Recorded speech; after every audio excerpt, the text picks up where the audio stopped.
یہ کوئی death mask نہیں، روڈیپی کے پہاڑی علاقوں میں فیس پینٹنگ نئی زندگی کا آغاز ہوتا ہے۔ فاطمہ اور مصطفیٰ رشتہ ازدواج میں بننے والے ہیں۔ یہ دونوں بلغاریہ کی پوماک مسلم اقلیتی کمیونٹی سے تعلق رکھتے ہیں۔ شادی کی خوشیاں منانے کا یہ ایک منفرد طریقہ ہے۔ یہ دونوں جنوبی بلغاریہ کے دور دراز گاؤں ربینو میں رہتے ہیں۔ یہاں شادی کی یہ روایات 500 سال پرانی ہیں، جن کی تاریخ سلطنت عثمانیہ کے دور سے وابستہ ہیں۔ ہم ان روایات کو زندہ رکھنے کی کوشش میں ہیں۔ یہ ہمارا ثقافتی ورثہ ہے، ہم ان کے بارے میں جذباتی بھی ہیں۔ پوماک کمیونٹی کی شادی کی تقریب 2 روزہ ہوتی ہے۔ یہاں شادیاں صرف موسم سرما میں کی جاتی ہیں۔ ایسی ایک شادی میں پورا گاؤں مدعو کیا جاتا ہے، اس لیے ایک شادی پر تقریباً 50,000 یورو تک خرچ ہو جاتے ہیں۔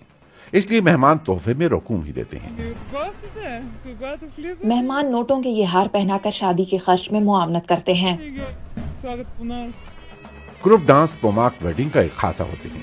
کبھی کبھار تو خوشی میں ہوائی فائرنگ بھی کی جاتی ہے، لیکن دلہن کے لیے خاص بات گلینا یعنی فیس پینٹنگ ہوتی ہے۔ یہ دلہن کا میک اپ ہوتا ہے۔ چہرے پر سفید رنگ نئی شروعات کی نمائندگی کرتا ہے۔